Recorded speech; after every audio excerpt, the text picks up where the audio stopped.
It's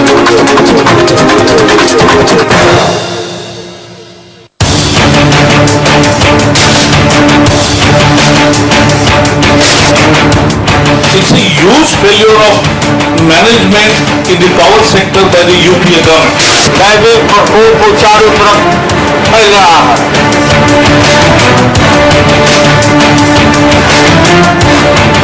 कई राज्यों ने सुना नहीं और फिर हमारे को 1 बजे ये दूसरा इंसिडेंस भुगतना पड़ा। 1 घंटे से इंतजार कर रहे हैं यहाँ पे। मुझे ग्वालियर जाना था लेकिन ट्रेन चली नहीं रही है। दूसरी ग्रेड फेल हो गई जिसमें हम लोगों को दिक्कत उठानी पड़ी। आज ही सुबह बैठे हैं, वैसे ट्रेन लेट है 5-5 घंटे, रेलवे कोई सुन नहीं रहा। उसके बाद परेशानी होगी, जहाँ जहाँ ट्रेनें खड़ी हो जा रही हैं, पानी बच्चों को पीने को नहीं मिलेगा। इलाहाबाद से आने वाली, पटना तरफ से आने वाली, गया तरफ से आने वाली सभी गाड़ियाँ जहाँ तक लाइट नहीं आ रही हूँ। फिलहाल आप इमरजेंसी वास्ते बाहरों एक्सरे कराऊँ की परेशानी हो रही है। 4-5 घंटे लगेंगे इसमें। अब यहाँ पे कौन खड़ा रहेगा? यहाँ जो राज्य अपने दिए हुए कोटे से ज्यादा बिजली खींचते हैं उन पर क्रिमिनल कार्रवाई की जाएगी। लाइट की वजह से बहुत प्रॉब्लम्स है। आपकी ट्रेनें लेट हो रही है। नाइट कब तक आएगी कुछ पता नहीं। दिल्ली को भी हम इससे सबक ले रहे हैं। Believe us, we are trying hard. As soon as we find out the hits where the problems are, we will see that it is done. कल इसी प्रोग्राम न्यूज पॉइंट में हम इस बात पर चर्चा कर रहे थे। मेरे साथ नरेंद्र तनेजा आज भी मौजूद हैं इस प्रोग्राम में कि अगर ऐसा दोबारा हुआ तो हम इसे किस तरह से हैंडल करेंगे। दूसरी बड़ी बात यह थी कि चूंकि कोई ग्रिड के और जो नॉर्दर्न ग्रिड है उसका फेलियर की घटना आज से 2001 में हुई थी, तो तकरीबन 11 साल का समय था। आर्ग्यूमेंट ये था कि हो सकता है ये घटना वापस ना हो, या हो सकता है कि ये घटना वापस हो और 24 घंटे से कम का वक्त भी नहीं लगा, 24 घंटे से कम का वक्त भी नहीं लगा कि ये घटना दोबारा हो गई। इसीलिए कल मैं सब्जेक्ट पर जब अपना प्रोग्राम करा था, मैंने बार बार आपसे बात कही थी कि मैं अलार्मिस्ट नहीं साउंड करना चाहता हूं, लेकिन हम लोग जिन्हें शहरीकरण, अर्बनाइजेशन के एटमॉस्फेयर, उस तस्वीर में जीने की आदत पड़ गई, उन्हें यह जानना होगा कि कल को एक ऐसी सिचुएशन आपके सामने आ सकती है कि आपके घरों में अच्छा खासा पैसा देने के बावजूद बिजली की कीमत का एक कंज्यूमर के तौर पर सप्लाई के हिसाब से बिजली ना पहुंचे। और एग्जैक्टली 24 घंटे के अंदर यही हुआ और उसने एक बार फिर आपको, हमको, एक आम हिंदुस्तानी को परेशान किया इस मसले पर। आगे बढ़ने से पहले और आज के अपने पैनल पर को मिलाने से पहले, इस मसले पर चर्चा करने से पहले वो रिपोर्ट जो बता रही कि पूरे दिन ये घटनाक्रम किस तरह से रहा और किस तरह से एक बार सरकार के बिजली के मैनेजमेंट को, और ये राष्ट्रीय स्तर की हम बात कर रहे हैं, उस पर बहुत गंभीर सवाल उठने लगे। दिल्ली में मेट्रो स्टेशनों पर यह हालत है। वजह यही है कि लाइट डे मेट्रो बंद हो गई और कोई खास वजह बताई नहीं गई, जिसके कारण हमें काफी दिक्कतें हुई हैं। कह दिया गया कि जाओ, बत्ती जाने के कारण से मेट्रो खराब हो चुकी है। दोनों साइड की पब्लिक के साथ उन्होंने हाथापाई करी। अगर हम देखें तो 24 घंटे में ये दूसरी बार हुआ है जब नॉर्दर्न ग्रिड इस तरह से ट्रिप हुआ है। और पूरा उत्तर भारत और खास करके अगर हम दिल्ली के मेट्रो की बात करें तो जिंदगी ठहर सी गई है। सड़कों पर जाम का ये हाल। 10 मिनट के रास्ते में आधा घंटा लग गया मेरे को अभी तक आते हुए। कहाँ से आए हैं आप? इंदिरापुरम से हमको ITO जाना है। ट्रैफिक लाइट्स नहीं चल रही है, बाकी पुलिस वाले तो है, मैनेज कर रहे हैं, ट्रैफिक लाइट्स नहीं है। 400 से ज्यादा रेलगाड़ियां ठप।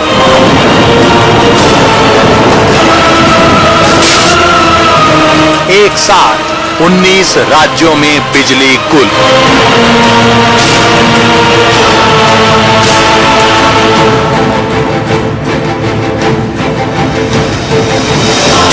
₹62 करोड़ से ज्यादा लोग परेशान। आज ही सुबह बैठे हैं वैसे ट्रेनें लेट है 5-5 घंटे रेलवे कोई सुन नहीं रहा उसके बारे में। तो परेशानी होंगी, जहाँ जहाँ ट्रेनें खड़ी हो जा रही हैं पानी बच्चों को पीने को नहीं मिलेगा। फिर से फेल हो गई है, इसका जो है अब हमको जैसे ट्रेन से पहुंचना है वहां पे हम नहीं पहुंच पाएंगे। लगातार दूसरे दिन हुआ ये हाल। अस्पतालों में इमरजेंसी सेवाओं के लिए भी बिजली नहीं मिली। बहुत मुश्किल आ रही है, सारा काम रुक जाता है और कुछ भी हम नहीं कर पाते, क्लाइंट हमारे परेशान होते हैं। देश में जगह जगह रेलगाड़ियों के रुकने से रेलवे स्टेशनों पर भीड़ बढ़ती गई, साथ में जनता का गुस्सा भी। अभी तक कोई सूचना नहीं मिली है कब तक कोई ट्रेन आएगी जो हमको आरा लेके पहुंचाएगी हमको। ग्रिड फेल हो जाने के चलते इलाहाबाद से आने वाली, पटना तरफ से आने वाली, गया तरफ से आने वाली सभी गाड़ियां जहां तहां खड़ी। बहुत सारी ट्रेनें हैं पंजाब, हरियाणा और दूसरे जो राज्य हैं अलग अलग राज्यों में, उन तमाम जगहों पर जो ट्रेनें हैं वो प्रभावित हुई हैं और अभी तक जो है बिजली गुल है और उसके चलते तमाम स्टेशनों पर लोगों की बहुत ज्यादा भीड़ इकट्ठा हुई है और फिलहाल जो सभी लोग हैं वो ट्रेनों का वेट कर रहे हैं। बिजली गुल होने से पश्चिम बंगाल के बर्दवान में कोयला खदान में काम करने वाले सैकड़ों मजदूर जमीन के अंदर ही फंस गए। लगभग हर जगह प्रशासन को तुरंत आपात इंतजामों में जुटना पड़ा। हालत ये हो गई कि 5000 मेगावाट से ज्यादा की खपत करने वाली दिल्ली के पास सिर्फ 40 मेगावाट बिजली रह गई, जिसे वीवीआईपी इलाकों, अहम ठिकानों और अस्पतालों के लिए सुरक्षित कर लिया गया। ग्रिड फेल होने की खबर टीवी चैनलों पर चलते ही ऊर्जा मंत्री सुशील कुमार शिंदे को तुरंत सफाई देने आगे आना पड़ा। जो राज्य अपने दिए हुए कोटे से ज्यादा बिजली खींचते हैं उन पर पिनल कार्रवाई की जाएगी। एक तरफ सरकार आपात इंतजाम में जुटी तो उधर विपक्ष को हमले का मौका मिल गया। 60 crore people of the country, half of the population. 19 राज्यों के 60 करोड़ लोग प्रभावित हुए हैं। ये यूपीए सरकार की पावर सेक्टर क्षेत्र के प्रबंधन की बड़ी विफलता है। In the power sector by the UPA government. उधर सरकार की सहयोगी आरजेडी के अध्यक्ष लालू यादव के पल्ले लगता है इससे ज्यादा कुछ नहीं पड़ा। अरे बाहर महादुर्भिक्ष अकाल दैविक प्रकोप चारों तरफ फैल रहा है। लेकिन पावर ग्रिड कॉरपोरेशन के अधिकारियों को पता था कि ये दैवीय प्रकोप नहीं, तकनीकी खामी है। पावर ग्रिड के चेयरमैन ने बताया कि आज फिर आगरा से ही ग्रिड ट्रिप हुआ, क्योंकि आगरा वेस्टर्न और नॉर्दर्न ग्रिड को जोड़ता है। Grid problems takes place where interconnection चलता है। परेशानी इंटरकनेक्शन की है। आगरा और ग्वालियर नॉर्दर्न और वेस्टर्न रीजन से जुड़े हैं, इसलिए एक में परेशानी होती है तो वो दूसरे को प्रभावित करती है। बिजली गुल होने के कुछ ही घंटों में बिजली बहाल होनी शुरू हो गई। पहले अहम ठिकानों को, फिर बड़े बड़े शहरों को। शाम 7, साढ़े 7 बजे तक लगभग सभी जगह बिजली बहाली का आश्वासन मिला। उधर बिजली की इस हालत की वजह ढूंढी गई तो फिर पता चला कि कुछ राज्यों ने अपने कोटे से ज्यादा बिजली खींची है। Some sections are creating कुछ सेक्शंस परेशानी खड़ी कर रहे हैं, पर ऐसा ज्यादा खपत की वजह से हो रहा है। हम परेशानी को जल्द ही सुलझाने की कोशिश कर रहे हैं। the reason for it. Her state को और हम और दिल्ली को भी हम इससे सबक ले रहे हैं कि आने वाले वक्त में कैसे और बेहतर तरीके के अरेंजमेंट हम करें। सोमवार और मंगलवार को लगातार बिजली की ऐसी इमरजेंसी से सरकार भी हैरान है। उसने 3 सदस्यों की एक कमेटी बना दी है जो इस पूरे मामले की जांच कर रही है। इसके बाद ही सरकार आगे ऐसे हालात रोकने के लिए कोई कदम उठाएगी। ग्रिड फेल होने के पीछे सबसे बड़ी वजह देश में पावर सेक्टर की खस्ता हालत है। कहीं थर्मल पावर प्रोजेक्ट्स के लिए कोयला नहीं है तो कहीं हाइड्रो पावर प्लांट अधूरे पड़े हैं। ऐसे में देश में बिजली संकट का स्थायी समाधान निकालने के लिए यह जरूरी है कि न सिर्फ बिजली की पैदावार बढ़ाई जाए बल्कि पावर सेक्टर की दूसरी खामियों को भी जल्दी दुरुस्त किया जाए। ब्यूरो रिपोर्ट के साथ दिल्ली से हिमांशु शेखर, एनडीटीवी इंडिया। तो मेरे साथ आज जो पैनल मौजूद है, जैसे मैंने बताया, नरेंद्र तनेजा साहब मौजूद है जो कि पावर एक्सपर्ट है। मेरे साथ प्रोफेसर एजी अय्यर जुड़े हैं जो कि एडिटर इन चीफ है, पब्लिशर है इनर्शिया जर्नल के और प्रेसिडेंट है रिन्यूएबल एनर्जी प्रमोशन एसोसिएशन के। सुरेश प्रभु साहब मेरे साथ जुड़े हैं जो कि फॉर्मर पावर मिनिस्टर हैं। मेरे साथ अनिल राजदान साहब जुड़े हैं जो कि फॉर्मर पावर सेक्रेटरी। मैंने कल ही इस प्रोग्राम में बात की थी कि बहुत बड़ी क्राइसिस है, अगर ये रिपीट होती है तो आप समझ नहीं सकते इसके इम्प्लीकेशंस क्या है। कल हम इस पर चर्चा कर रहे थे कि ये कितने दिनों बाद हुई है, क्या ये वापस हो सकती है। 24 घंटे के भीतर ऐसा वापस हुआ। नहीं तनेजा, आपने कल ये बात कही थी कि ये कभी भी हो सकता है। It took less than 24 hours for it to happen again. आपको क्या लग रहा है, क्योंकि ये जो मैं सुशील कुमार शिंदे साहब जो कि इतनी बड़ी पावर क्राइसिस में इस मुल्क को डाल के अब वो देश के गृह मंत्री होने वाले हैं, तो मैं ये जानना चाहता हूं कि वो जिस तरह से कह रहे थे कि जो स्टेट ज्यादा अपने कोटे से बिजली ले लेते हैं उसकी वजह से क्राइसिस, क्या ये इतना सिंपलिस्टिक है? देखिए, पहली बात तो यह कि आज जैसे पावर ग्रिड के चेयरमैन ने प्रेस कॉन्फ्रेंस करी, मुझे ये समझ में नहीं आता उन्होंने ये स्पष्ट करके देश को क्यों नहीं बताया कि समस्या क्या थी, और अगर समस्या जो थी उसको ठीक करा गया या नहीं करा गया है। सबसे बड़ी बात, एक मरीज को आप अस्पताल ले जाते हैं, डॉक्टर कहता आप चिंता न करिए घर जाइए, मरीज पूछना चाहेगा मुझे रोग क्या है, तो कम से कम आज सरकार को ये तो बताना चाहिए, अब लगभग 48 घंटे होने वाले हैं, कि समस्या क्या थी। पहली बात। दूसरी बात, जो संकेत दिया शिंदे साहब ने, वो ये कहा कि कुछ राज्यों ने, उनका मुझे लगता है अगर हम सब लोग जानते हैं कि इशारा उत्तर प्रदेश की तरफ है, क्योंकि उत्तर प्रदेश जो है पॉलिटिकली सरकार के लिए बहुत अहम हो चुका है। उनको एक कोalition धर्मा या सुपर कोalition धर्मा निभाना है तो उत्तर प्रदेश का नाम नहीं लेंगे। उसका बारे में शिंदे कहते हैं कि साहब कार्रवाई होगी उन स्टेट्स के खिलाफ, ये कार्रवाई नहीं, मुझे बात बताइए, कवर अप होगा, कोई कार्रवाई नहीं होगी। विज्ञान मुझे ये बताइए कि कार्रवाई कौन करेगा? चीन आके करेगा क्या? कार्रवाई करने वाले तो मंत्री है ना। आप पहले तो आप बताइए जो दोषी हैं उनको आइडेंटिफाई करिए। दूसरी बात यह है कि आप कार्रवाई जो आपने कार्रवाई करिए, और दूसरी बात इतनी बड़ी चीज हुई है, आज जितने लोग अंधेरे में गए हैं इसकी वजह से उनकी आबादी पूरा यूरोप और पूरा अमेरिका को मिला दें तो उससे ज्यादा लोग आज अंधेरे में चले गए। तो ऐसे में सरकार को व्हाइट पेपर लेके आना चाहिए, बिल्कुल स्पष्ट करना चाहिए। तीन लोगों की कमेटी बना दी, 3 मेंबर कमेटी में कौन लोग हैं? कमेटी में सरकार के अपने लोग हैं। कमेटी आपने बनानी है तो इंडिपेंडेंट लोगों की बनाइए ना, सरकार के आदमी मत रखिए। आप जो स्वतंत्र लोग हैं और पावर सेक्टर को जानते हैं, एनर्जी सेक्टर को जानते हैं, एक्सपर्ट हैं, जिनके नाम की साख है, आप उनकी कमेटी बनाइए। और राजस्थान साहब जो पॉइंट नरेंद्र तनेजा जी कह रहे हैं, आप फॉर्मर पावर सेक्रेटरी रहे सर, आपसे हम समझना चाहेंगे कि क्या गवर्नमेंट कर सकती थी इस सिचुएशन में? कल हम इस बात पर चर्चा कर रहे थे, मुझे इस विषय पर ज्यादा समझ नहीं है, मैं एक्सपर्ट से पूछा था कि अगर ये वापस होगा तो हम क्या कर सकते हैं। 24 घंटे के अंदर ये तस्वीर वापस दोहराई गई। क्या ये लेम आर्ग्यूमेंट्स है, कमजोर एक्सक्यूजेज है कि ज्यादा अपने कोटे से ज्यादा बिजली स्टेट्स ने ले ली फिर ऐसा हो गया? ये तो कभी भी स्टेट लेंगे और ग्रिड बैठ जाएगा। देखिए, ये कुछ जो है, there are some persistent chronic problems with the power sector for some time, और ये किसी भी ग्रिड के लिए बहुत खतरनाक है। पहले भी ग्रिड एक दफा कोलैप्स 2001 में हो चुका है। अब ये दोबारा उससे बड़ा हो गया क्योंकि जो ग्रिड है अब इससे बड़ी हो गई है। अब नॉर्थ ईस्ट वेस्टर्न ग्रिड इकट्ठे हो गए हैं, सिर्फ अभी साउथ को इंटीग्रेट करना है। तो इसमें जो कंस्टिट्यूएंट्स की रिस्पॉन्सिबिलिटी है उसको कभी हम अंडर प्ले नहीं कर सकते। दूसरा ये कि एक कमेटी ऑफ एक्सपर्ट्स है, वो अभी बैठाई गई है, वो उसको देख रही है और सारे रिकॉर्ड्स हैं, सारे लॉग्स हैं, उनको देखेंगे वो। जहां तक मुझे अभी पता चला है कि ग्रिड सेपरेट हो गई थी नॉर्थ पहले, किन वजूहात की हुई है वो भी इन्वेस्टिगेट हो रहा है।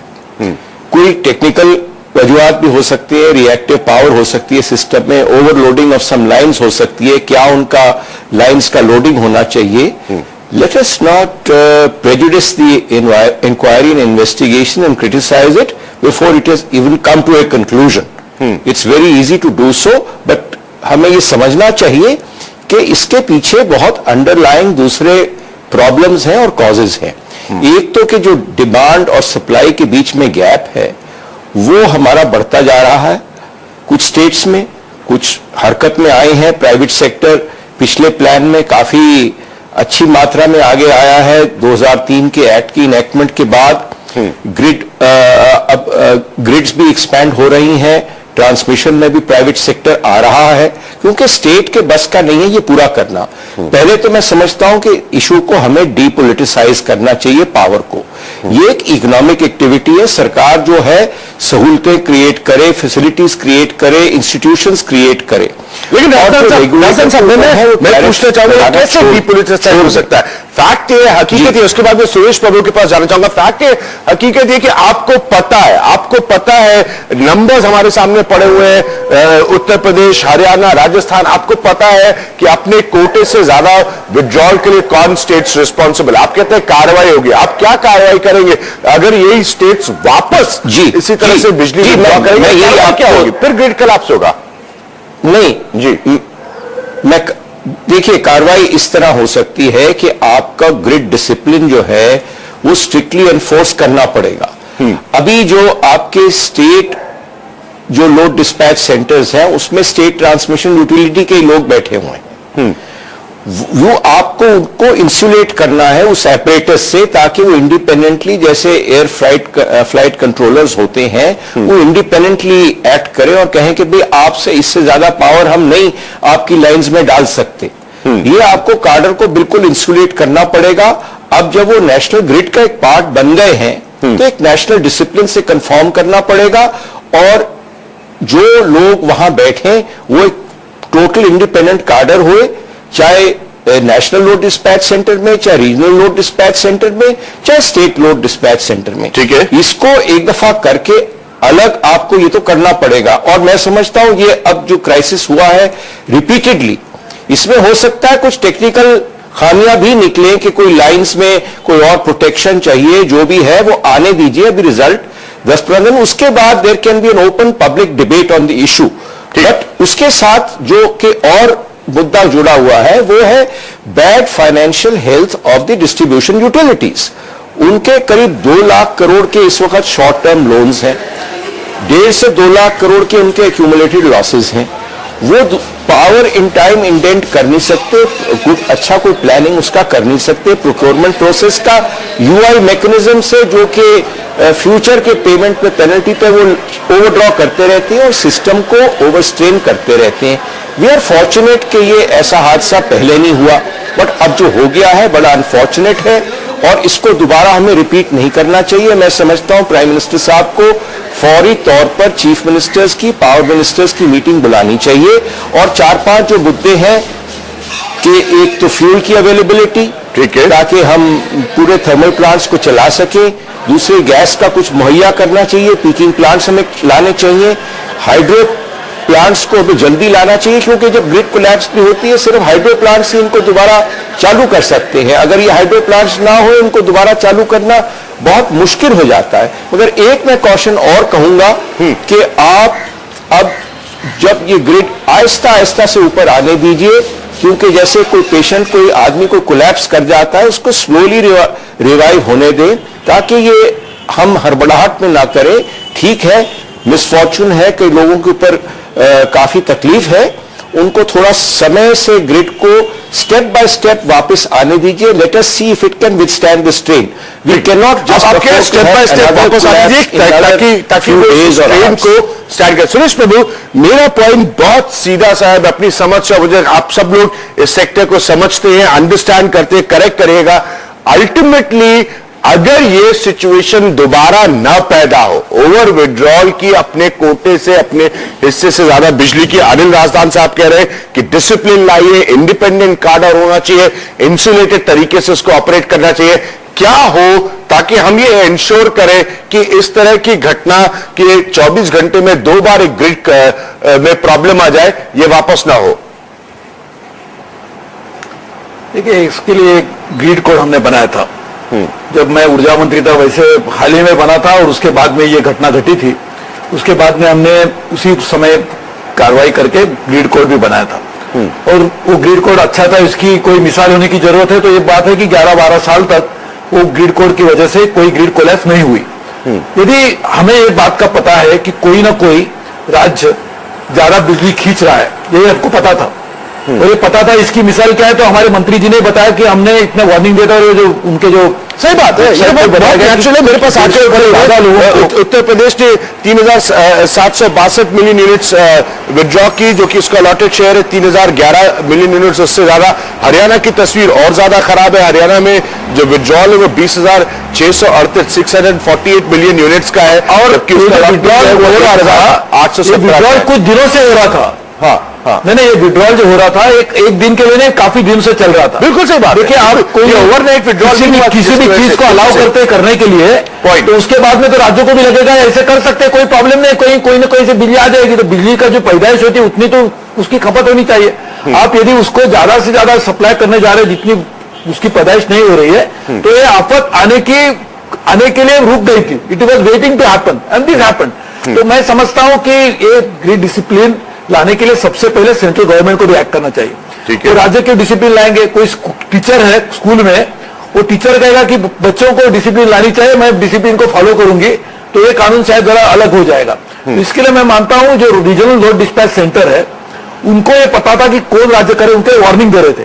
तो मैं किसी को और अभी पहले कह रहा था कि वार्निंग देने का मतलब क्या हुआ, जैसे हम पाकिस्तान को वार्निंग देते जा रहे हैं कि आप आतंकवाद नहीं कीजिए, हम आपको वार्निंग देते जा रहे हैं, तो पाकिस्तान कह रहे हैं भारत क्या करेगा, वार्निंग ही देगा, तो देने दो वार्निंग, हम हमारे आतंकवादी बेचते रहेंगे। तो वार्निंग देने से बात नहीं चलती, उस समय ही उनको यदि रोक देते, उनको बिजली देने के मना कर देते, तो मैं मानता हूं जरूर वो राज्य भी मान लेते इस बात को कि हमें कुछ नहीं मिलने वाला है, तो कम से कम जो कोटा दिया उतनी हम इस्तेमाल करें। तो मैं मानता हूं ये सभी चीजों को सही माने में कि यदि कोई भी आप सुरेश प्रभु ये कह रहे हैं, आप कोई भी यदि उसको डिसिप्लिन को तो नहीं कर सकते। सुशील कुमार चूंकि जब कार्रवाई होगी स्टेट पे, तो ये कार्रवाई कुछ नहीं, ये कोई कार्रवाई हो नहीं सकती स्टेट्स के ऊपर जिन्होंने एक्सेस बिजली ले ली ग्रिड से। नहीं, अभी कार्रवाई होगी या नहीं, कार्रवाई क्या होगी, उनके सिले फाइन लिया जाएगा, ये लिया जाएगा, लेकिन जो ग्रिड कोलैप्स से जो नुकसान हुआ वो तो नहीं वापस आ सकता। तो हमारी कार्रवाई करनी चाहिए प्रिवेंट करने के लिए, कोई कार्रवाई करनी नहीं चाहिए कि उसके ग्रिड कोलैप्स होने के बाद में फाइन कलेक्ट करने के लिए। तो सेंट्रल गवर्नमेंट कोई रेवेन्यू कलेक्टिंग एजेंसी नहीं है कि फाइन कलेक्ट करो, उसके लिए हमारे जो रीजनल डिस्पैच सेंटर उसके ऊपर चले। वो फाइन एक डिटरेंट है, ये फाइन कलेक्ट करने से कुछ कार्रवाई तो करने से करेगा, तो प्रिवेंट होना चाहिए ग्रिड फेलियर किस तरह से न हो रही, उसके प्रिवेंट करने का एक ही रास्ता है कि जो राज्य ज्यादा ओवरड्रॉ करने की कोशिश करेंगे उनको ओवरड्रॉ करने न दीजिए, उसको सिर्फ वार्निंग देने से एक टाइप वार्निंग सही बात है, कोई टिपिकल रीजन हो सकता है, लेकिन 1400 से 1500 से ज्यादा वार्निंग कुछ समय में दिए गए, उसका मतलब क्या होता है, उसको स्टेट को भी वार्निंग देंगे और क्या करेंगे। आप कह रहे हैं कि सही माने में सुनने को तैयार नहीं है, स्टेट स्ट्रीम की मानने को तैयार। एजी अय्यर साहब, आपके हिसाब से क्या सोल्यूशन है कि इस तरह की घटना वापस नहीं हो? पहला तो ये मुद्दा है कि हमारे देश में क्या इनफ बिजली है, तो इस सवाल का जो जवाब है केवल 200 गिराऊंगा सुरेश, आपके पास वापस आऊंगा। हाँ यस, आप ये 200 गीगावाट बिजली है हमारे पास। हमारी जो पॉपुलेशन है 1.3 अरब की पॉपुलेशन है, और आप नेबरिंग चाइना को देखिए 1.5 अरब की पॉपुलेशन को 900 गीगावाट बिजली है। तो सबसे पहले तो परिस्थिति है कि बिजली इनफ नहीं है। अब आप बोल रहे हैं कि ये वैसा हो गया कि भैया हमारे घर में अब 10 मेंबर होंगे, एक ही रोटी होगी, उसके 10 टुकड़े बनेंगे। ये तो हम कर नहीं सकते, हमें 2 रोटी बनानी चाहिए, 3 रोटी बनानी चाहिए। तो वो करने की जगह हम लोगों को बोल रहे हैं कि अब आप ग्रिड डिसिप्लिन ही खाली करिए। ये मैं मानता हूं ग्रिड डिसिप्लिन होना चाहिए, लेकिन ये कैसे आप लाएंगे? आप किसी northern regional load dispatch centre के एक बेचारे आदमी को जो वहां काम कर रहा है, जैसे राजदान साहब बोल रहे हैं एयर ट्रैफिक कंट्रोल कंट्रोल में है, उस आदमी को आप जाके उसको सजा दे देंगे। ये सजा उसको नहीं मिलनी चाहिए, ये सजा हमें पावर ग्रिड के अंदर आनी चाहिए। पावर ग्रिड के चेयरमैन और बाकी लोग बोलना चाहिए इस देश में स्मार्ट ग्रिड नाम की चीज लाइए, जो अमेरिका में है, जो बाकी कंट्रीज में, उसको लाइए। वो बिजली पैदा करने से ज्यादा सस्ती है और आपको कम से कम 80 से 100 गीगावाट बिजली वापस ग्रिड में मिल जाएगी। वो ना करके हम बोल रहे हैं अब आप बिजली मत लीजिए। अब उत्तर प्रदेश है, उत्तर प्रदेश, बिहार, ये राज्य अब आप आगे बढ़ेंगे। अगर ये आगे बढ़ेंगे तो आप इनको बोल रहे हैं बिजली मत खपत कीजिए, बिजली नहीं खपत करेंगे, ये राज्य आगे कैसे आएंगे? तो वो चाहे, और इसी तरह से महाराष्ट्र की आप देखिए। लेकिन ये लॉजिक, लेकिन जो ये बेसिकली इम्बैलेंस की स्टोरी है, लेकिन ये कहीं ना कहीं पर नहीं ये पॉइंट पर रोक लानी पड़ेगी ना कि आपको जितनी बिजली आप इम्बैलेंस क्रिएट कर रहे हैं। आप सुनिए, आप बात को सुनिए, आप समझिए इसको, टेक्निकल बात को समझिए। आउटेज मैनेजमेंट सिस्टम, ये जो आउटेज मैनेजमेंट सिस्टम है, ये एक स्मार्ट ग्रिड में ही आ सकता है। ये हमारे जो परंपरागत ग्रिड है इसमें नहीं आ सकता है। ये परंपरागत ग्रिड जो है 20-25 साल पुरानी हो चुकी है, आधी से ज्यादा सिस्टम इसमें थकी हुई है, इसमें आधे से ज्यादा सिस्टम काम करना बंद करेंगे। 20-25 साल से आपने इसी को चलाया है, इसको आप मॉडर्नाइज करिए। इसको बिना मॉडर्नाइज किए आप लोगों को बोल रहे हैं आपकी अपनी बिजली खपत आप अय्यर साहब क्या हम आपकी समस्या आप ये आर्ग्यू कर रहे हैं कि ज्यादा बड़ी प्रॉब्लम ये नहीं है कि अपने अलॉटमेंट से ज्यादा बिजली विड्रॉ कर रहे हैं स्टेट, ज्यादा बड़ी प्रॉब्लम ये है कि जिस स्ट्रक्चर पर आप काम कर रहे हैं उसको बदल के ज्यादा मॉडर्नाइज तरीके से ऑपरेट करने की जरूरत है? क्या आप ये कह रहे हैं? बिल्कुल यही कह रहा हूं। और ये मॉडल आपके गुजरात में अवेलेबल है, आपके आंध्रा में अवेलेबल है। ये आंध्रा, गुजरात, ये लोग अभी देखिए सदर्न ग्रिड की बात हुई। सदर्न ग्रिड आज तक वेस्टर्न, नॉर्दर्न और ईस्टर्न ग्रिड जो कनेक्ट हो गया वो एक पेंडुलम की तरह है। मैं ये उल्टा ही कहना चाहता हूं, ये पेंडुलम में अगर आप साउथ को ऐड कर दीजिएगा, वहां की जो रिन्यूएबल एनर्जी आज तमिलनाडु बैकडाउन कर रहा है, उसके विंड एनर्जी को बोला जा रहा है आप प्रोड्यूस मत करिए, आप पैदा मत करिए। वहां 6000 मेगावाट की विंड एनर्जी है, 3000 मेगावाट ही केवल प्रोड्यूस होते हैं और वो स्टेट कहीं भेज नहीं पा रहा है। अगर वो भेज देता तो आज ये ग्रिड ट्रिप होता आपका। तो ये आज सिस्टमिक प्रॉब्लम है। हमारी ये जो टेक्निकल बातें हो रही है बहुत गलत बातें हो रही है। असली टेक्निकल बात है, हम देश को अमेरिका की तरह नहीं बनाना चाहते, हम सुपर पावर नहीं बनना चाहते हैं।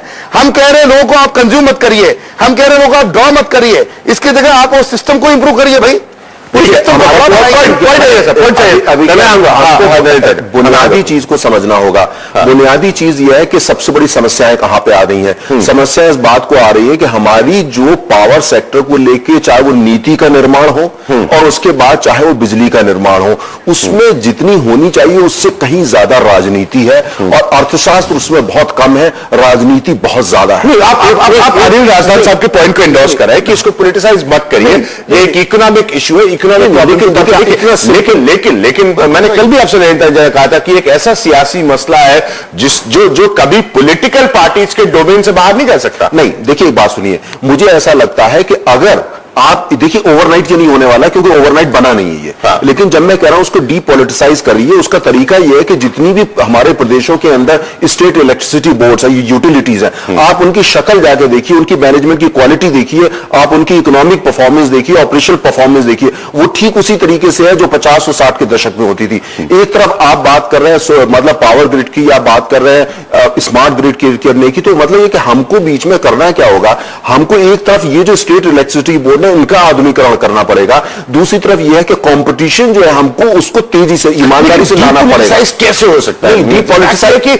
सस्ती बिजली, मुफ्त बिजली, ये मैनिफेस्टोस का हिस्सा होती है पॉलिटिकल पार्टी। देखिए बात सुनिए, अगर ये मैनिफेस्टोस का हिस्सा होती है और साथ में ये होता है कि मुफ्त में बिजली देंगे, तो ये जब तक हम माइंडसेट को चेंज नहीं करेंगे, आप देखिए आप नॉर्थ कोरिया और अमेरिका एक साथ नहीं बन सकते। अगर जहां पे बात होती है हम बिजली सस्ती दे देंगे, भाई गरीब किसान है इसको क्या करें, उसने कहा पावर, उत्तर प्रदेश ने इसलिए ज्यादा बिजली विड्रॉ करी क्योंकि उनको किसानों को बिजली देनी थी। अब दूसरी बात सब लोग जानते हैं, या एक्सपर्ट सारे जानते हैं, जो इस विषय को समझते हैं वो जानते हैं कि जब आप ग्रिड से पावर को लेते हैं वो सबसे महंगी बिजली होती है, लगभग 16-17 रुपए पर यूनिट की होती है। और आप लेकिन आप उसके बाद उससे ले रहे हैं, और उत्तर प्रदेश कोई देश का सबसे संपन्न राज्य नहीं है, फिर भी वो ले रहा है क्योंकि पैसा 6 महीने बाद देना होता है, देंगे नहीं देंगे वो बाद में देखा जाएगा।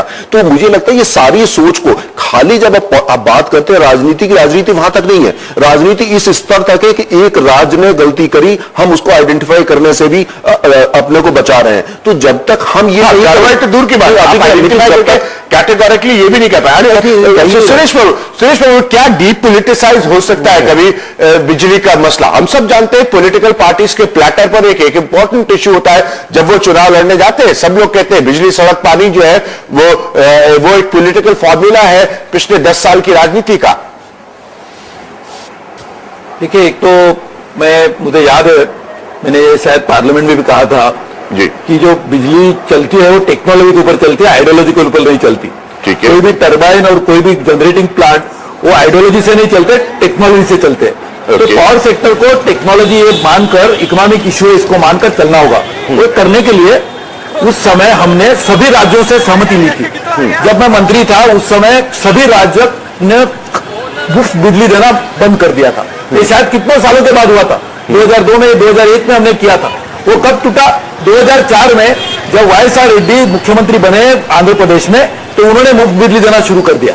और यूपीए सरकार उस समय आई थी, तो मैंने यूपीए के नेताओं को जाकर बताया कि कृपया मैं आपसे विनती करता हूं ये काम न करिए, जो हमने पाया था करके दिखाया था, उसके लिए जो भी ब्लेम करना था हमने अपने सर पे लिया था। तो मैं मानता हूं उस समय भी हमने कोशिश की थी कि सभी राज्य, सभी राजनीतिक दल, क्योंकि सभी से मैं मिला था, एक इस तरह का डिक्लेरेशन साइन करे ताकि पॉलिटिसाइज इश्यू ना हो। वो करने के लिए चीफ इलेक्शन कमीशन को भी हमने बताया था। तो मेरा कहने का मतलब यह है कि राजनीति एक पॉलिटिकल इकोनॉमी तो रहेगी, हम ये नहीं कह सकते कि इसको पॉलिटिक्स नहीं लाना चाहिए, कहना ठीक है, लेकिन पॉलिटिक्स रहेगा ही रहेगा। एक बात मैं मानता हूं, जैसे कि ये प्रोफेसर अय्यर भी अभी बता रहे थे, बात बिल्कुल सही है कि आज भी हमारे पास रिन्यूएबल सोर्सेस होने के बावजूद आज तमिलनाडु में और राज्यों में जहां पे रिन्यूएबल एनर्जी का इंस्टॉल कैपेसिटी है उसको हम इवैक्यूएट नहीं कर पा रहे। तो मैं मानता हूं ये सभी स्थितियों को देखते हुए, एक ग्रिड फेल्यूर को देखते हुए हमको एक तत्कालीन कारण है ग्रिड फेल्यूर है, लेकिन उसकी जो अंडरलाइंग रीजंस को देखते हुए हमें काम करना होगा कि जिस तरह से हमारी पैदाइश बढ़े, ज्यादा से ज्यादा पावर जनरेट हो, इसमें नई तकनीकी ज्ञान भी है, बिल्कुल सही है, क्योंकि जब उसको लाने से ही कुछ लाभ होगा। और साथ साथ में जो उससे पोलिटिसाइज जो इश्यू हो जाते हैं, देखिए एक तो हमारे जैसे देश में हम यदि कहेंगे कि सबको 7 रुपए में 8 रुपए बिजली लेनी चाहिए, संभव नहीं है, इमीडिएट संभव नहीं है।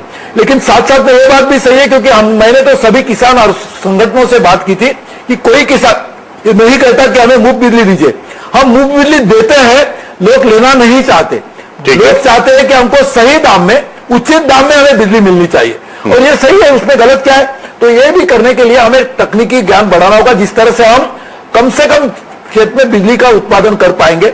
उसीलिए क्या क्या करने की आवश्यकता है, हमारे ट्रांसमिशन डिस्ट्रीब्यूशन लॉसेस कम करने चाहिए, चोरी कम करनी चाहिए, ज्यादा से ज्यादा पैदाइश करनी चाहिए। जैसे ये भी हमने कोशिश की कि जिस तरह से बिजली का उत्पादन कम समय में बढ़ने के लिए जो हमने जो कोशिश की, मैं समझता हूं और कुछ और बहुत सारी चीजों की करने की आवश्यकता है।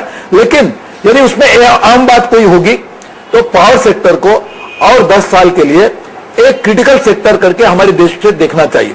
मैं मानता हूं ये यदि हम नहीं करेंगे तो दोबारा ऐसी स्थिति पैदा होगी। इसी पर टेक्नोलॉजी आज ऑलमोस्ट 44% लोगों के पास बिजली नहीं है। सही बात है, कम समस्या है, वो तो कभी बिजली उनके पास अभी बिजली पहुंची नहीं है। आज किनके घर में बिजली जो पॉइंट सुरेश प्रभु कह रहे थे वो उनका कहना है कि ये जो बिजली ये टेक्नोलॉजी से चलने वाली चीज है, आइडियोलॉजी से चलने वाली चीज नहीं है, लेकिन फिर भी इसको टोटली डीपोलिटिसाइज करना संभव नहीं नजर आता। दूसरी बात, सब लोग इस बात पर स्ट्रेस दे रहे हैं कि एक क्रिटिकल सेक्टर है, क्रूशियल सेक्टर है, सरकार को अपनी सोच इस पर बदलनी पड़ेगी। मैंने कुछ देर पहले इस प्रोग्राम में कहा था कि सुशील कुमार शिंदे साहब जो कि पावर सेक्टर थे, जिनके 24 घंटे में यह तस्वीर देश में ब्लैकआउट की देखनी पड़ी, वो अब देश के होम मिनिस्टर बन चुके हैं। लेकिन जो नए मंत्री बने हैं इस पावर के, और उनकी सोच के हिसाब से वो क्या सोचते हैं, इसको चेक किया उनसे वीरप्पा मोइली साहब से हिमांशु ने। Unleashing India powering the nation, ये किताब वीरप्पा मोइली ने पिछले साल लिखी थी, और आज जब देश सबसे बड़े बिजली संकट के दौर से गुजर रहा है, उस दिन प्रधानमंत्री ने इन्हें बिजली मंत्रालय की जिम्मेदारी सौंपी है। मोइली साहब, एक बहुत ही मुश्किल और चुनौती भरा होगा आपका नया कार्यकाल। Yeah, it is always a challenge, particularly in the light of the crisis of the grid, various grids, has landed us into a lot of difficulty.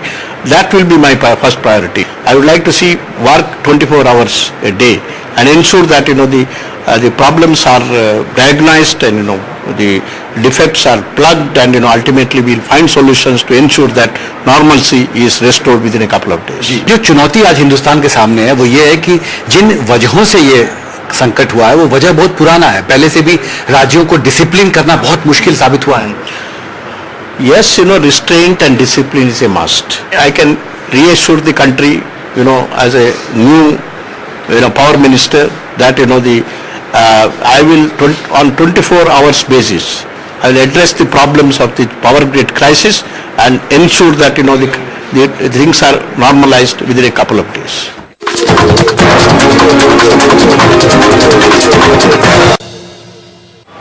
कुछ राज्यों के गैर जिम्मेदाराना रवैये ने पूरे देश को परेशान करके रख दिया। 2 दिन से लगातार ग्रिड ठप हो रहे हैं। सरकार दावा कर रही है कि हालात सुधर जाएंगे, लेकिन सुधरने की जगह हालात बिगड़ते जा रहे हैं। मंगलवार को पहली बार ऐसा हुआ कि 3 पावर ग्रिड एक साथ फेल हो गए।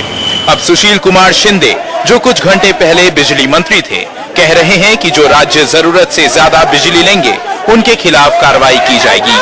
जो राज्य अपने दिए हुए कोटे से ज्यादा बिजली खींचते हैं उन पर पिनल कार्रवाई की जाएगी। ऐसा नहीं है कि अचानक राज्यों ने कोटे से ज्यादा बिजली लेनी शुरू कर दी है। जून में उत्तर प्रदेश के कोटे में 301 करोड़ यूनिट बिजली थी। लेकिन उसने खर्च की 376 करोड़ यूनिट बिजली। राजस्थान के हिस्से में 140 करोड़ यूनिट बिजली थी, लेकिन उसने 150 करोड़ यूनिट बिजली की खपत की। हरियाणा भी पीछे नहीं है, हिस्से में आई 181 करोड़ यूनिट बिजली, लेकिन राज्य ने खर्च की 206 करोड़ यूनिट बिजली। साफ है कई राज्य अपने हिस्से से ज्यादा बिजली ले रहे हैं और इसकी वजह से पावर ग्रिड बैठ जाता है। इसका खामियाजा बड़े पावर कट के रूप में इन कसूरवार राज्यों समेत पूरे देश को भुगतना पड़ रहा है। तो कुल मिलाकर यह सब तस्वीर है, जिससे आगे का क्या होना है यह अभी भी नहीं तय हो रहा। अब दूसरी जो बड़ी बात है, अगर साहब एक चीज जो मैं आपसे यहां पर जानना चाहता हूं, फिर मैं वापस आ रही राजस्थान साहब के पास आऊंगा, वो ये कि आप मॉडर्नाइजेशन की बात करें। ऐसा तो हो नहीं सकता कि इस मॉडर्नाइजेशन के अटेम्प्ट्स पहले नहीं हुए होंगे। सब जानते हैं कि पावर बहुत क्रूशियल सेक्टर है। मैं ये मानता हूं अपनी समझ से एक पॉलिटिकल एनालिस्ट के तौर पर कि इसको डीपोलिटिसाइज पूरी तरह से कभी नहीं किया जा सकेगा, क्योंकि ये एक पोल प्रॉमिस का हिस्सा होता है। क्या ये मॉडर्नाइजेशन के एफर्ट्स जो अभी तक हुए हैं वो नाकामयाब हुए हैं, वो फेल हुए हैं?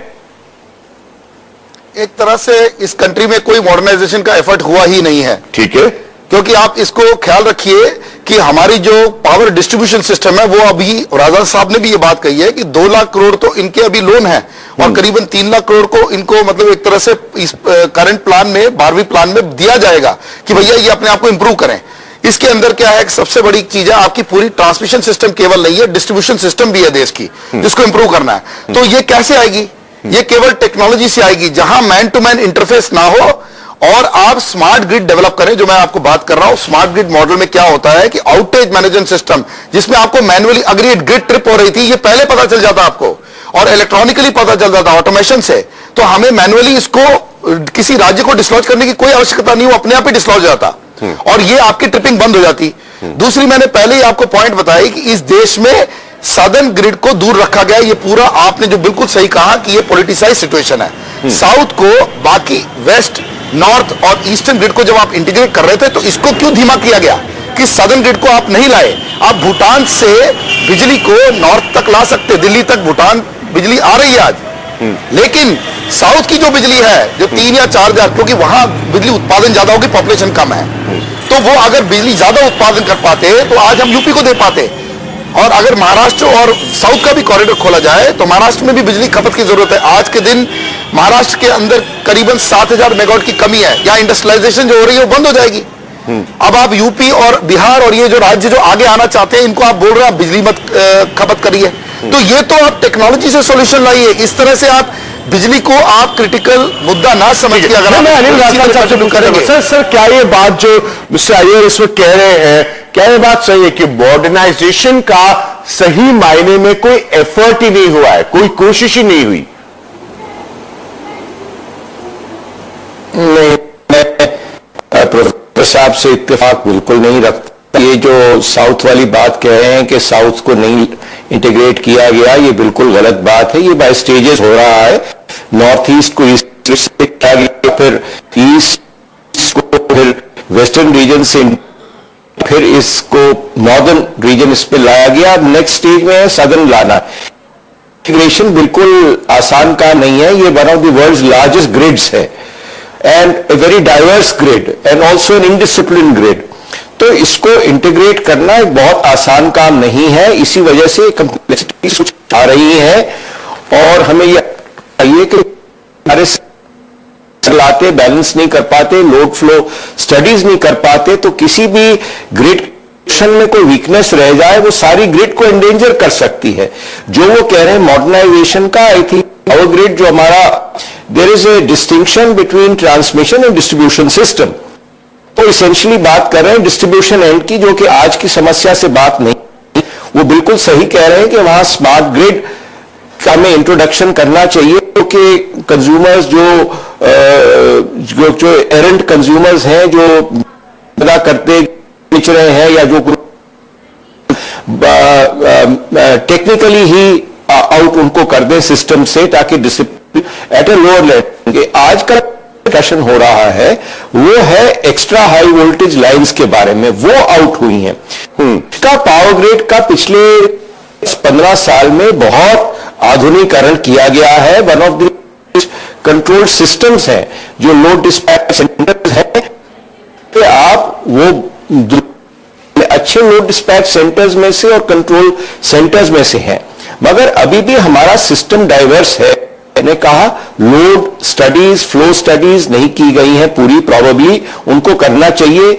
हमारा इतना आजकल लोड है, उससे रिएक्टिव पावर बहुत थ्रो अप होती है, उससे क्या टेक्निकल असर पड़ते हैं, क्या है, लेट द इंक्वायरी रिपोर्ट। मैं ये साथ ये भी कहूंगा कि हमें जो बेसिक समस्याएं हैं, जो कि डिमांड और सप्लाई की शॉर्टेज का है, वो हमने ये कभी नहीं कहा कि आप लोगों की कंजम्पशन मत बढ़ने दीजिए, बढ़ाइए, मगर उसके साथ जनरेशन बढ़ाइए।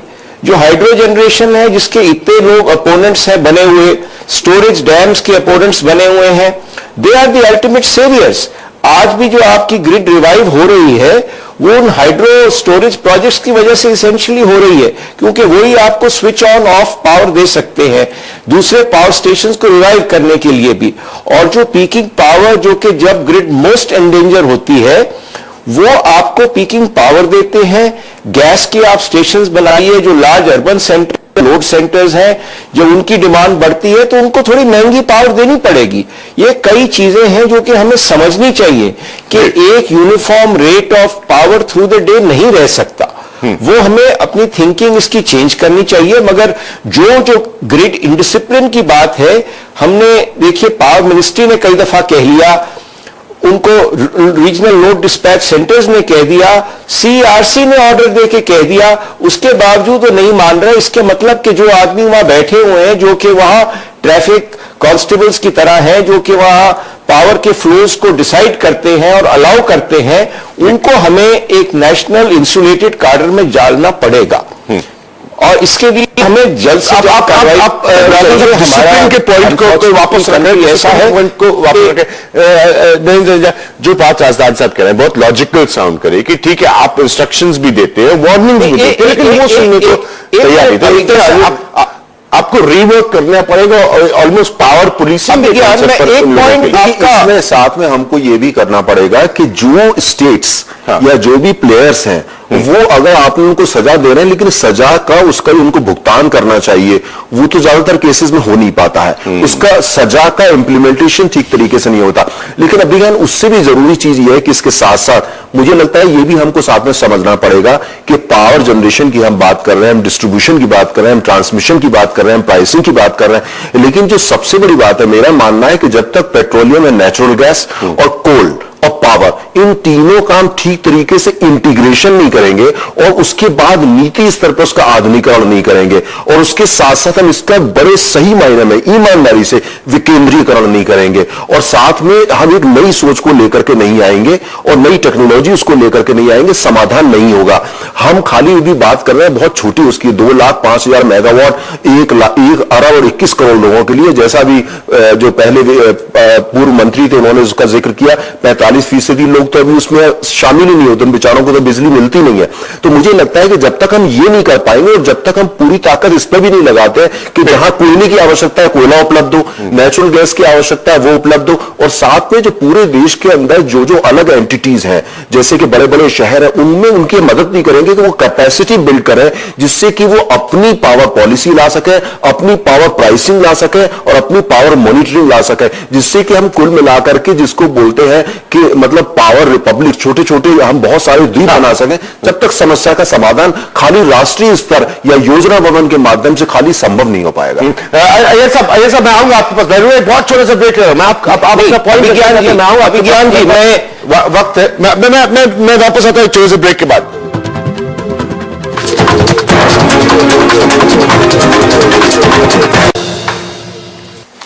तभी हम इस बात को टटोल रहे हैं, ये बहुत बड़ी प्रॉब्लम है, बहुत बड़ी समस्या है। ये दोहराई जाएगी तो ये क्या आयाम ले सकती है, इसको खाली आप सोच कर देखिए, इसको समझने की कोशिश कीजिए।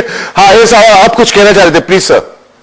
देखिए, मैं पहले तो राजन साहब की मैं हर बात की कहता हूं कि वो हमारे सीनियर है और काफी इंटेलिजेंट आदमी है, लेकिन इनको मैं याद दिलाना चाहूंगा कि ये ट्रांसमिशन सेक्टर पे पूरा का पूरा स्मार्ट ग्रिड हमारा जो खर्चा हो रहा है उस पर हो रहा है। ये डिस्ट्रीब्यूशन सेक्टर पे नहीं हुआ। ये 27 तारीख को हमने दिल्ली में बात भी करी है इसकी, और हमारे फोरम में बात हुई है, राजनाथ साहब उसको चेयर कर रहे थे। तो मेरा ये कहना है कि हमें ये बात को अनदेखा नहीं करना चाहिए कि सारा खर्चा ट्रांसमिशन सेक्टर पे हो रहा है, जिसमें बहुत सारे लॉसेस नहीं है।